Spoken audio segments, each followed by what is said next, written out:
Good morning, everyone. Today I'm doing my presentation on just an overview of finger fractures. So I'll go through a bit about the anatomy of the finger, the presentation of finger fractures, how you assess finger fractures, and a little bit about the management and fixation techniques and some of the complications and outcomes. I will not be talking on base of thumb trauma, as James Drummond has done a great presentation a couple of years ago that is on our YouTube channel. Skip that. How do I get past? All right, so in terms of the metacarpal anatomy, the metacarpals are concave on the palmar surface. The first is the most mobile, second and third are most rigid, and the fourth and fifth are relatively mobile. There are three palmar and four dorsal interossei that arise from the metacarpal shaft and insert into the proximal phalanx and extensor mechanism. They are subcutaneous dorsally, and they form a transverse arch that helps support the palm. And you can break it down into the base, shaft, neck, and head. In terms of the phalanges, these can be broken down. You have the proximal, middle, and distal phalanxes. The proximal and middle have a base, neck, shaft, and head. They also have condyles and lateral and volar bony prominences. The distal phalanx is unique in that it has a tuft, as well as the shaft and base. And the phalanxes form hinge joints, which have collateral ligaments. An important structure is the volar plate. So this is a fibrocartilaginous structure that is at the MCPJs and the IPJs. This merges with the volar capsule, the sagittal bands of the extensor tendons, and the transverse metacarpal ligament. The volar plates are thicker at their phalangeal attachment, and they help to resist hyperextension and provide stability to the MCP and IP joints. So looking at the extensor tendons broaden out to an extensor hood at the MCPJ. It reinforces and blends with the joint capsule. It divides into central and lateral slips. The central slip attaches to the proximal phalanx and the volar plate via the sagittal bands, and the lateral bands are joined by the lumbricals and insert into the base of the distal phalanx. Looking at your flexor tendons, these travel through a sheath on the volar side of the finger. They have thickenings that make up the annular and cruciate pulleys. Your flexor digitorum superficialis divides to form the Camper's chiasm and inserts into the intermediate phalanx. With the FDS, they have separate muscle bellies for each digit, which allows separate movements of the fingers. Whereas your flexor digitorum profundus passes through the chiasm to insert into the base of the terminal phalanx. And there's a single muscle belly, meaning that the digits flex simultaneously. Your neurovascular bundle, it rises from the deep and superficial palmar arches from the radial and ulnar artery. It forms the common palmar digital vessels, which then bifurcate at the fingers and form two proper palmar digital arteries. In the palms, the arteries lie palmar to the nerves in the palm, and then it's reversed in the fingers. We all sort of know the distribution of the nerves in terms of the median, ulnar, and radial nerves, so I haven't included that. Now looking at the muscle insertions on the metacarpals, so there are a few number of muscles that insert that actually have deforming forces. So the flexor carpi radialis inserts onto the base of the second, extensor carpi radialis longus and brevis insert onto the base of second and third, your extensor and flexor carpi ulnaris insert onto the base of the fifth. And then you have some intrinsic hand muscles, so the abductor pollicis longus, which inserts onto the base of the first, ponens pollicis again onto the first, and your ponens digiti minimi, which inserts onto the medial surface of the fifth. So in terms of your presentation, so metacarpal and phalangeal fractures make up 10% of all fractures. The metacarpal fractures make up about 18 to 44% of hand fractures. The first and fifth are more prone to unstable fracture dislocations due to them being on the border of the hand and being less stable. 1/4 of metacarpal fractures actually occur during sports, such as boxers and football players. It's more common in males than females. The typical age is between 10 and 40, and it's more often sporting injuries. In terms of your phalanx fractures, the average age is 40, again more common in males than females. It goes in order of frequency from the distal phalanx to the middle phalanx, and then proximal phalanx. There is The little finger is the most commonly injured in terms of phalanx fractures. It can be sporting injuries or occupational injuries or the result of a fall. And actually, it's one of the most commonly missed fractures in the emergency department, making up 26% of missed fractures in one study. So in terms of your assessment, you need to speak to the patient about their handedness, what their occupation is, what sort of sports and hobbies that they do. Have they had any previous injuries which may account for a pre-existing deformity? What other conditions they might have that affect hand function, such as rheumatoid arthritis, gout or psoriatic arthritis. And then, of course, the mechanism of injury, so whether it was a crush, penetrating, a twisting or pulling injury, or whether there was an axial load. You need to inspect the hand for open wounds. So any wound over the MCP is considered an open wound, an open fracture until proven otherwise. And these are particularly important because they're fight wounds that come from their opponent's teeth, which has nasty bacteria which can lead to bad infections. You need to palpate the bones and joints for tenderness or crepitus. It's good to compare it to the contralateral hand as there can be some variation. And also assess the patient for a tendon injury or a neurovascular injury. So in normal circumstances, when the fingers are flexed, all the digits will point towards the scaphoid tubercle. This is important for looking at rotation. And you can also look at the nails, and they should appear parallel in the hand to the neighbouring digits. You can also look at the finger cascades. So in the resting position here, you can see that with wrist extension, a flexor tendon injury will become more apparent. And this is in terms of your assessment of the flexor tendons. So with your flexor digitorum profundus, because they have you need to assess each finger individually. Whereas your FDS, because they have the single muscle belly, you can assess the flexion of that joint by holding the other fingers. Another thing to look at is just the knuckle contour, and as I was saying with your rotation, it becomes more apparent when you flex the digits. So in terms of your investigations, standard views would be a PA view, a lateral and an external oblique. You can also do internal oblique views. It's rarely required that you need to perform a CT scan. Your initial management involves making sure that you remove any rings. It's important to give antibiotics and tetanus for open fractures, and if you have an open fracture, it requires early debridement. This is an important concept, which is the position of safe immobilization. So this is the position that finger fractures should be immobilized in. It involves 20 degrees of wrist extension, flexion of the MCPJs of 60 to 70 degrees, IP joint extension, and thumb abduction.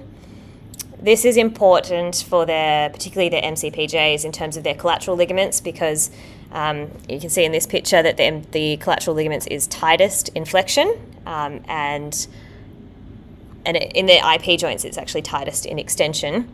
The point of this is that if you immobilize the MCPJs in extension, that you will potentially get contractures of the collateral ligaments and lead to joint stiffness. Also to note that the MCP joints are most stable in flexion. And it also leads to relaxation of the lumbricals and interossei. So in terms of your indications for fixation, these are a list of things. So one, it would be a failure to achieve or maintain acceptable reduction, open fractures, fractures with rotational deformity, when your patient has multiple metacarpal or phalangeal fractures, intra-articular fractures, fractures that are associated with polytrauma, whether there's bone loss, and then for malunion or non-union, or when you're doing a reimplantation. Interestingly, this was a study where they surveyed 113 Canadian plastic surgeons looking at what their algorithm was in treating single metacarpal fractures. This paper basically concluded that there's a lot of inconsistencies in management and a lack of clear guidelines. You can see that most surgeons said that a rotational deformity would mean that they would do surgical fixation, but surprisingly with their open fractures, it's even substantially lower. So in terms of non-operative management, finger and hand fractures should be managed with a short period of immobilization. So for phalanx fractures, this would be about 2 to 3 weeks, excluding your mallet fractures, and for metacarpal fractures, only about 3 to 4 weeks.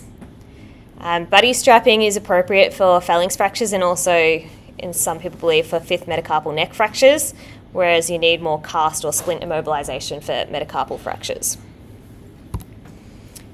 The goals of surgical management is to restore the bony anatomy and to have stable fixation, which allows early mobilization. So just going through a bit about the different fixation techniques. So you can use K-wires. These are common, they're readily available, cheap, forgiving, and you can do these percutaneously. The disadvantage is, of course, that they're non-rigid, they can loosen, can lead to infection, and also cause tendon or neurovascular injury. Another technique is interosseous wiring. This is good because you can also do this in like a tension band technique where you can provide interfragmentary compression. And you can also actually repair the periosteum over the wires in order to try and prevent extensor tendon adhesions. And they can also have a smaller incision compared to your plate fixation. The disadvantage really of these compared to K-wires is that they do require an open incision. There's also a concept of intramedullary fixation, so you can use Steinen pins or K-wires. It's suitable more for your transverse fractures. The advantage is that you don't necessarily need to remove these implants, and the disadvantage is that there's no rotational stability that you might achieve with crossed K-wires. You can also look at screws and plates. So when you're looking at your long oblique fractures, it's required that you do a minimum of 2 screws. In a lag screw sort of technique. The advantages are that they provide very rigid fixation. You can get compression across the fracture site. They can allow precise anatomical reduction, and it permits very early range of motion, so not requiring as much splinting. Disadvantage is though, however, that there's a high risk of adhesions between the plate and the extensor tendons, and the open dissection increases this risk. Another also treatment option is the external fixation. So this might be in your patient that has severe trauma and non-reconstructible fractures or significant soft tissue injury. Of course, it means that we can restore length and helps with the management of these soft tissue injuries, but the disadvantage is pin site infections and joint stiffness, because it can also be spanning joints. All right, so looking at metacarpal fractures, these are the levels of acceptable deformity.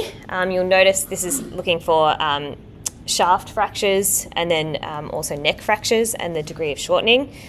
I can tolerate very little shortening in the metacarpals as it leads to change in the tendons and their function. When you look at the shaft and neck, you can see that the index and middle finger have a much lower tolerance for deformity, whereas your ring and little finger can accept a much higher deformity.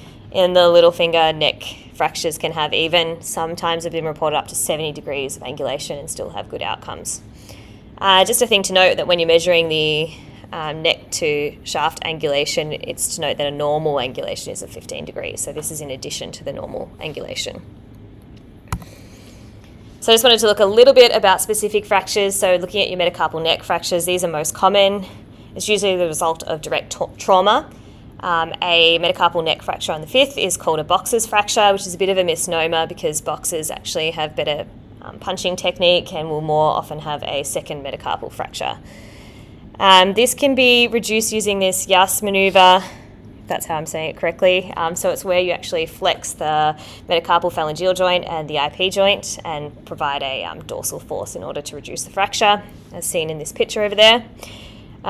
Surgical treatment is reserved for unstable fractures that have rotational deformity, if the patient has a pseudochlauring or if there's a fracture of the neighbouring ray. The pseudochlauring results from damage to the extensor apparatus. Metacarpal shaft fractures, so these can be transverse, oblique, spiral or comminuted. They usually have a dorsal apex angulation due to the pull of the intrinsic muscles. The surgical treatment, as I said earlier, was to do with the degree of angulation, if there's any rotational deformity or whether there's significant shortening. Looking at your metacarpal head fractures, so these are most commonly found in the index and middle finger. These require about 2 to 3 weeks of immobilization. There's a poor tolerance for if they're intra-articular, if more than 1 millimetre, or if it's more than 25% of the articular surface. Smaller fragments can be fixed with lag screws or KY fixation. You may even need to do external fixation for severely comminuted fractures, and in some cases, patients need arthroplasty or arthrodesis if they have severe comminuted fractures. Interestingly, metacarpal head fractures can be complicated by avascular necrosis, and it's more common in the displaced or horizontal type fractures. Looking at your metacarpal base fractures, it's important in these fractures to exclude a dislocation, and dislocations are more likely in the fifth metacarpal or in the first metacarpal. In the fifth, it's due to the pull of the extensor carpi ulnaris and flexor carpi ulnaris and the abductor digiti minimi. Surgical treatment is reserved for fractures that are displaced or if there's dislocation, and it can be managed usually with KY fixation. These fractures do require more prolonged immobilisation of 4 to 6 weeks, but that's at the wrist, and you can allow finger movement. Looking at the phalanx fractures, so your distal phalanx fractures, they're more commonly a crush type injury. They're frequently open and associated with soft tissue and nail bed injuries. Interestingly, the intact nail plate actually provides help to support the fracture. For any open fracture, you need to provide surgical treatment, and that involves a washout of the fracture, repair of the nail matrix, and stenting using the nail or a synthetic nail. Mallet fractures are another distal phalanx fracture. This is the result of a avulsion fracture. It leads to loss of the DIPJ extension, and the finger is left in a flex position. This usually can be treated non-operatively, but requires continuous splinting for 6 to 8 weeks in this mallet splint down the bottom right. Surgical treatment is reserved for fractures that have more than 30% of the articular surface and more than 1 millimetre of displacement. If there's any volar subluxation, if the patient has failed conservative treatment, and these fractures can be managed with internal fixation, if large fragments, or with KY fixation. Another fracture unique to the distal phalanx is a jersey finger or a flexor digitorum profundus avulsion. This is a hyperextension injury. It leads to the avulsion of FTP from the distal phalanx, and this fragment can retract all the way into the palm. These fractures generally require surgical fixation in order to reinsert the tendon and fix the fracture fragment. Looking at your extra-articular phalanx fractures, so these can be of the neck and shaft. It's really important to have early mobilisation to prevent stiffness in these fractures.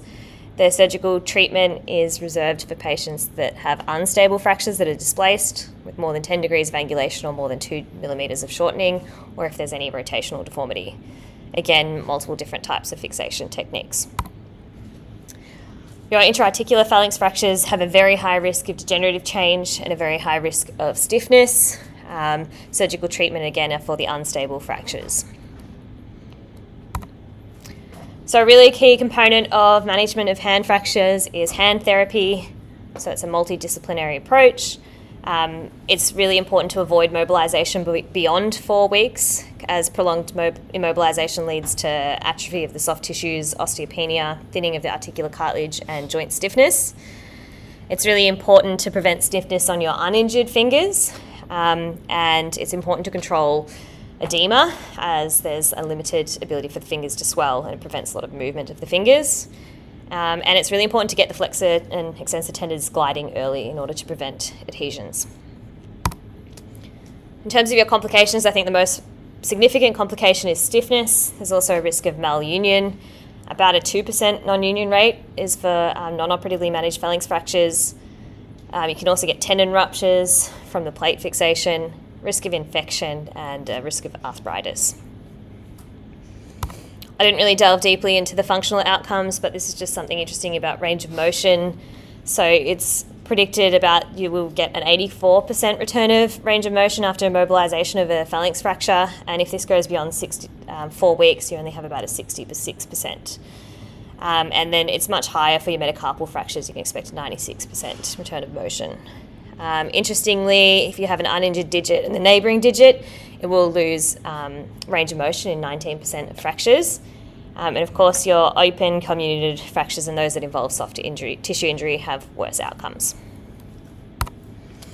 So in summary, the fracture pattern or displacement is influenced by the muscular and tendon attachments. Stable and undisplaced fractures are generally managed non-operatively, and this makes up the majority of finger fractures. Immobilisation should be limited to less than 4 weeks. It's important that splinting is done in a correct way in order to prevent joint contractures. Open fractures require urgent management and washout. There's a variety of fixation techniques, and that depends on the fracture pattern. I didn't find much evidence actually to support one fixation technique over another. And stiffness, I believe, is probably the most significant complication after finger fractures. All right, that's it. These are my references.